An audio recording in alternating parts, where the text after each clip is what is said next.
ఆత్మీయ జీవితంలో పొరపాట్లు చేయకుండా ఉండాలంటే ఏం చేయాలి? వెయిట్ మినిట్ ప్రోగ్రామ్ను వీక్షించడానికి ఆన్లైన్కి వచ్చినటువంటి మీకు ప్రభు పేరిట శుభములు కలుగునగాక.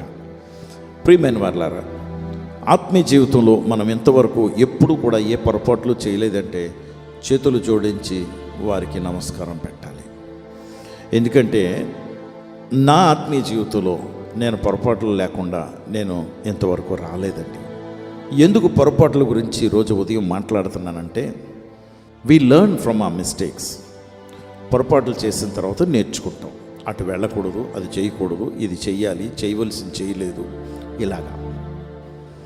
చాలా మార్లు మిస్టేక్స్ లేకుండా స్ట్రైట్ ఫార్వర్డ్గా నేనంతా చాలా ఎదిగిపోయాను అనుకుంటే వాళ్ళకి నిజంగా కిరీటాలు పెట్టవచ్చు, దండలు వేయచ్చు. యేసు ప్రభు వారి విధానం ఏంటంటే, కనిపించినట్లు, వినిపించినట్లు, చెప్పనట్లే ఆయన నడిపిస్తారు. ఎందుకంటే ఆయన ఉండే విధానం పరిధి వేరే, మనము జీవించే పరిధి వేరే. We live in the physical realm. ఆయన ఆత్మ సంబంధమైన పరిధిలో ఉన్నారు. మనము ఇటు ఆత్మ సంబంధమైనది, భౌతిక సంబంధమైనది, ఈ రెండు పరిధుల్లో ఉన్నాం. మనకు అర్థం కానటువంటి విషయాలు చాలా ఉన్నాయి. ఎందుకంటే మనము చూసిన దాన్నే నమ్ముతాం. ఆయన చూడకుండా నమ్మమని చెప్తాడు. అంటే బ్లైండ్గా నమ్మమని కాదు. ఇన్ఫ్యాక్ట్ విశ్వాసం అనేది ఆశను బట్టి ఆధారపడి ఉంటుంది.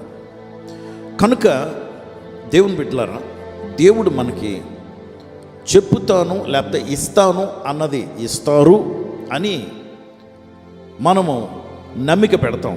దేని మీద ఆధారపడి నమ్మకం పెడతామంటే, మన గతంలో మనము పొందుకున్నాం, ఆయన వాగ్దానం ఇది తప్పకుండా నెరవేరుస్తారు అని ఆశ మనలో కలుగుతుంది. కనుక ఆయన అడగటం మొదలు పెడతాం. నేను ఇచ్చాను కదా అని ఆయన చెప్పే వరకు వెయిట్ చేయనక్కర్లేదు. ఇప్పుడు we need a leap of faith. అంటే విశ్వాసంతో ఒక గంతులు గెంతాలి. అప్పుడు ఆయన ఇవ్వలేదు, మనం పడిపోయామనుకోండి, చేయి పట్టుకొని పైకి లేపేస్తారు ఆయన. ఎందుకంటే మన నమ్మకం ఆయన మీద పెట్టాం కనుక. కానీ భయపడిపోతాం ఆ వర్క్ పెట్టడానికి. దేవుని బిడ్డలారా, మనం జ్ఞాపకం చేసుకుందాం, మన దేవుడు మనకి ఇస్తానన్నప్పుడు తప్పకుండా ఇస్తారు. అయితే మత్తయి సువార్త 22వ అధ్యాయం 29వ వచనంలో ఆయన ఒక మాట చెప్తున్నారు. ఏం చెప్తున్నారంటే, లేఖనములో కానీ దేవుని శక్తిని కానీ మీరు ఎరుగక మీరు పొరపడుచున్నారు. అంటే you are erring, you are making mistakes. మీరు పొరపాటు పడుతున్నారు 2 కారణాలు బట్టి. ఒకటి, లేఖనాలంటే ఏంటో తెలియక, లేఖనాల్లో ఉన్నవి ఏంటో తెలియక. అందుకే లేఖనాలు చదవలసిన అవసరం ఉంది. లేఖనాల్లో ఉన్న వాగ్దానాలు ఏంటి అని మనం తెలుసుకోవాల్సిన అవసరం ఉంది. ఉదాహరణకి, నీకు దీర్ఘాయువు కలుగునుగాక అని 91వ కీర్తన ఆఖరి వచనంలో, దీర్ఘాయువుతో అతనిని నేను తృప్తిపరచుదును. ఎస్ ప్రభా, నువ్వు నన్ను దీర్ఘాయువుతో తృప్తిపరిచినందుకు వందనాలు ప్రభా అని ఇప్పుడు ప్రార్థన చేయడం మొదలు పెడితే సరిపోద్దా? కాదు. ఆ పై నుండి వచనాలు ఉన్నాయి. ఆ వచనాల్లో ఉన్నటువంటి మాట ఏంటంటే, సర్వశక్తుని నీడను విశ్రమించువాడు. Are you dwelling in the shadow of the almighty. సర్వశక్తిని నీడను నువ్వు విశ్రమిస్తున్నావా? నువ్వు ఆధారపడుతున్నావా? ఏదైనా భయం వేస్తే అవసరం వచ్చినప్పుడు ఆయన దగ్గరికి పరుగు పెడుతున్నావా? ఆయన రెక్కల క్రింద ఉంటున్నావా? లేకపోతే ఏ ధనికుడో, ఏ డబ్బులు ఉన్నవాళ్ళు, ఏ బంధువునో, ఏ లోన్లో, ఏ రికమెండేషనో దేని మీద ఆధారపడుతున్నావు? ఏ గవర్నమెంట్ ఇచ్చే సర్టిఫికేట్ మీద ఆధారపడుతున్నావా? లేఖనాలను బట్టి. అందుకే లేఖనాల్లో ఏమున్నాయో చదువుకోవాల్సిన అవసరం ఉంది. You have to know what is in the scriptures. రెండవది, దేవుని శక్తి ఎరుగకే people do not know the power of God. దురదృష్టం ఏంటంటే 90-95% క్రైస్తవులకి దేవుని శక్తి అంటే ఏంటో తెలియదు. ఉదాహరణకి ఈ రోజుల్లో నేను మిమ్మల్ని అందరినీ విమర్శిస్తున్నానని అనుకోవద్దండి, నన్ను క్షమించండి. ఒకవేళ విమర్శిస్తున్నాను అనుకున్నా కూడా మంచిదే, పర్వాలేదు. ఎందుకంటే లెంట్ సీజన్ అందరూ కూడా పాటిస్తారు, మంచిదండి, మంచిది. ఆయన పాటించమని పాత నిబంధనలో కానీ నూతన నిబంధనలో కానీ ఎక్కడా లేదు. మరి దేనికి ఈ లెంట్ సీజన్ పాటిస్తున్నారు? దేనికంటే శ్రమ దినాలట. సద్భక్తితో నుండి ఉద్దేశించు ప్రతివాడు హింస నొందును, బైబిల్లో ఉన్న మాట. అంటే మంచి భక్తితో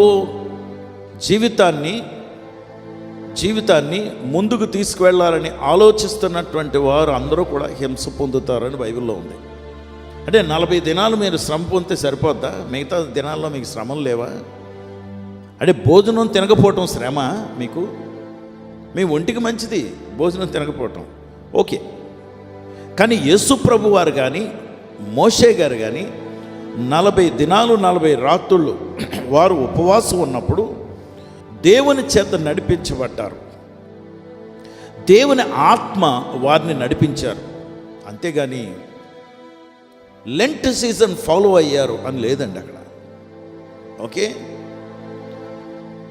అయితే దేవుని బిడ్డలారా, ఎందుకు ఈ విషయం నేను పైకెత్తానంటే, మీ సొంత ఆలోచనలు బట్టి సొంత తలంపులను బట్టి మీరు చేస్తుంటే అది పొరపడుచున్నారు. లేఖనములు బట్టి కానీ దేవుని శక్తి ఎరుగక మీరు పొరపడుచున్నారు. You are erring because you do not know the power of God. అయితే దేవుని శక్తి ఎరుగుట ఎట్లాగా? సింపుల్. బైబిల్లో ఉన్న మాట ఏంటంటే, పరిశుద్ధాత్ముడు మీ మీదకి వచ్చినప్పుడు మీరు అది శక్తిని పొందుతారు. అయితే అందరూ పొందుకోలేకపోతున్నారు కదా, ఓకే. బైబిల్లో ఇంకొక 2 మాటలు చూద్దాం. ఏమనంటే, యేసు ప్రభువుల వారు బోధిస్తూ లూకాసు సువార్త 11వ అధ్యాయంలో చెప్తారు. ఆయన 11-12 వచనాల్లో, దుర్మార్గులైన మీరు మీ పిల్లలు అడిగితే మంచి ఈవులు ఇవ్వగలిగినప్పుడు మీ పరలోకపు తండ్రిని మీరు అడిగితే నిశ్చయముగా ఆయన పరిశుద్ధాత్మను అనుగ్రహించును. అపోస్తలుల కార్యాలు 2వ అధ్యాయం 38వ వచనంలో, మీరు మారుమనసు పొంది పాపక్షమాపణ నిమిత్తం యేసుక్రీస్తు నామమున బాప్తిస్వం పొందిన తర్వాత పరిశుద్ధాత్మ అనే వరమును పొందుదురు. కాబట్టి పరిశుద్ధాత్మ అనే వరము మీకు అనుగ్రహింపబడినప్పుడు మీరు పొందుకునేది ఏంటంటే దేవుని శక్తి, ద పవర్ ఆఫ్ గాడ్. దేవుని శక్తి మిమ్మల్ని కాపాడుతుంది. దేవుని శక్తి పాపం చేయకుండా మిమ్మల్ని సంరక్షిస్తుంది, శాపం నుండి దూరపరుస్తుంది. అందుకే దేవుని శక్తి లేకుండా యూ కెనాట్ ఓవర్కమ్ సిన్. పాపమును మీరు అధిగమించలేరు. ఒకవేళ మీరు ఆత్మీయ జీవితంలో నడుస్తున్నప్పుడు ఏదైనా చిన్న పొరపాట్లు జరిగినా పరిశుద్ధాత్ముడు దానిని మీకు మేలుగా తిప్పేస్తారు. ఎందుకంటే ఆయన మీలో ఉన్నారు. ఆయన అన్నీ చేయగలిగినవాడు. అందుకే మనకి కావలసినవి ఏంటంటే దేవుని లేఖనములు, రెండోది దేవుని శక్తి. దేవుని బిడ్డలారా, గొప్ప భాగ్యం అండి. దేవుడు నాకు దేవుని శక్తి ఇచ్చారు. చాలా మార్లు ఏం ప్రార్థన చేయాలో నాకు తెలియదు.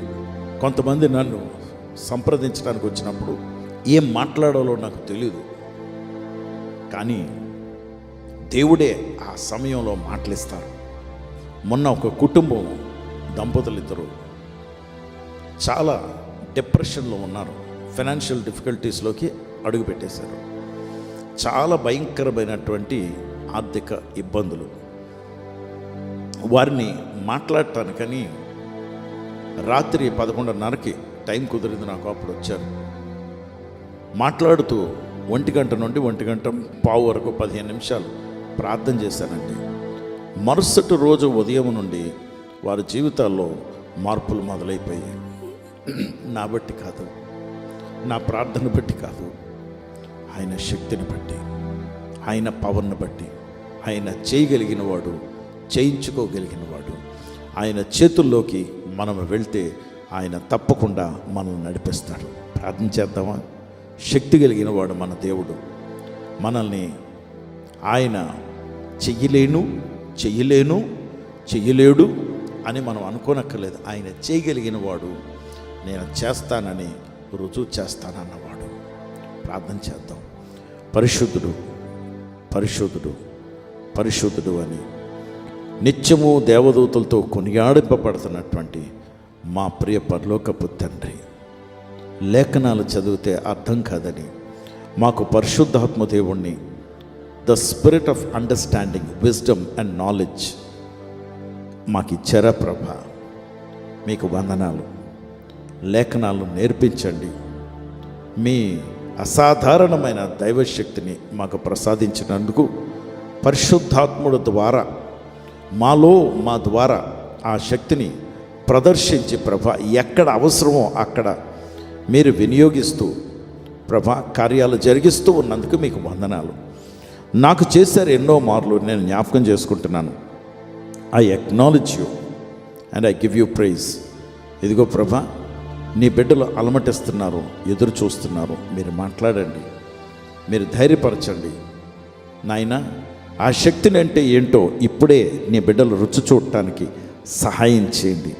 మే the spirit of God come upon you in the name of Jesus.